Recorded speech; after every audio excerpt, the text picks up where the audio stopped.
Perkenalkan, nama saya Apolonia Due, saya dari Prodi Manajemen kelas malam semester 2. Sekarang saya akan membawakan materi tentang kewirausahaan dan UKM.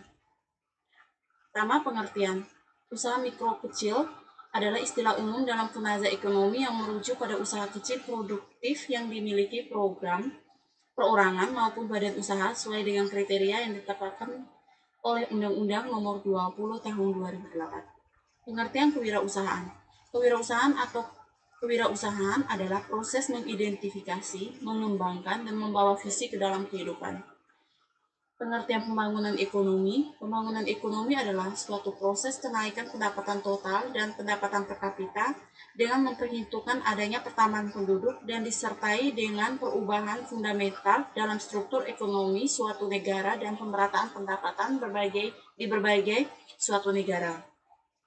Yang kedua, kontribusi usaha kecil menengah. Kontribusi adalah sumbangan, pengaruh, atau pemberian kontribusi mengoptimalkan kemampuan sesuai dengan bidang dan kapasitas masing-masing untuk meningkatkan perekonomian dan keluarga. Berikut ini terdapat 3 kontribusi yang menimbulkan pengaruh positif bagi Indonesia. Yang pertama, menekan angka kemiskinan. Yang kedua, meratakan kondisi perekonomian masyarakat. Yang ketiga, menjadi sumber pemasukan devisa negara.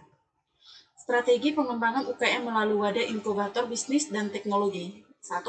Memberikan bantuan teknik dan konsultasi manajemen bisnis. Yang kedua, membentuk jaringan kerja antara lembaga pemerintah, pengusaha yang memiliki aset. Yang ketiga, memanfaatkan fasilitas inkubator di lingkungan PT sebagai wahana pengembangan proses pengolahan dan produk tambah tinggi. Yang keempat, melakukan pelayanan konsultasi dan kesinambungan kepada tenaga inkubator yang sesuai dengan tahap perkembangan sehingga menjadikan proses ahli teknologi.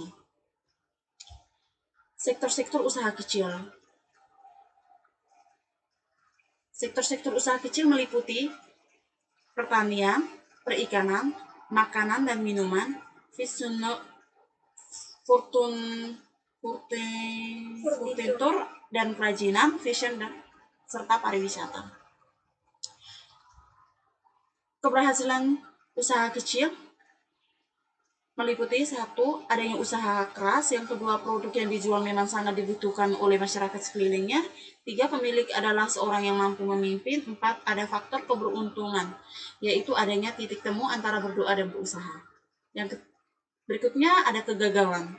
Kegagalan itu meliputi tidak mampu mengolah bisnis atau kurangnya pengetahuan. Yang kedua, terlalu santai menjalankan bisnis. Yang ketiga, tidak mampu melakukan pengawasan terhadap pegawai. Yang keempat, modalnya sangat kecil. Terakhir, studi kasus kewirausahaan. Contoh dari studi kasus, membuka usaha dan mempertahankan usaha. Dermawan adalah seorang mahasiswa di sebuah universitas yang ada di Bandung. Ia kos di daerah yang dekat dengan kampus. Derma seringkali mengalami kesulitan biaya kuliah. Hal itu membuatnya sering putar otak untuk memenuhi kebutuhan sehari-hari dan kebutuhan perkuliahannya. Berangkat dari semangat dan sikap tak kenal lelah serta putus asa menjadikan ia seorang wirausahaan yang cukup sukses. Apapun dikerjakannya yang penting halal dan mampu menghasilkan uang. Bermula dari jual kue di kampus sampai mencuci baju teman-temannya ia kerjakan tanpa mengeluh. Di kalangan teman-temannya, ia dikenal sebagai sosok pekerja keras dan supel dalam bergaul. Ia mempunyai seorang teman yang selalu mensupport Derma setiap mengalami kesulitan. Ia adalah teman baik, sebut saja namanya Dani. Melihat Derma adalah seorang pekerja keras, Dani menyarankan kepada Derma untuk membuat usaha. Dani cukup paham dengan keterbatasan modal yang dimiliki oleh Derma. Kebetulan, Dani adalah seorang yang cukup berada. Dani bersedia meminjamkan modal pada Derma. Derma tentunya senang, ia pun segera mencari peluang bisnis yang tepat untuk dijalankan.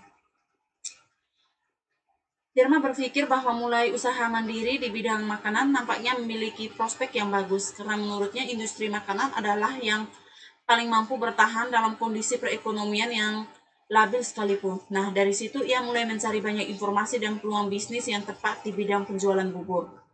Setelah berpikir, ia pun menjual bubur pada malam hari dan siang hari dengan targetnya adalah mahasiswa.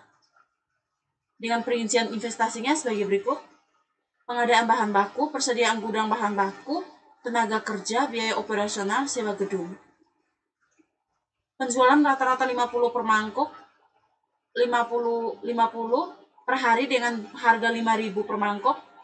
Karena termasuk kelas bisnis kecil menengah, maka usaha yang dikenakan pajak, usaha tidak dikenakan pajak.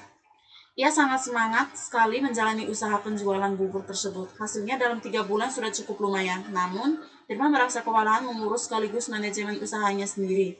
Tetapi setelah menginjak bulan kelima, pembeli mulai berkurang. Firman menyampaikan masalah tersebut kepada Dani. Dani menyarankan agar penjualan buburnya jangan tanggung-tanggung, dan Dani pun bersedia memberikan dana kembali dari kantongnya untuk membantu usaha Firman. Sekian dan terima kasih presentasi dari saya.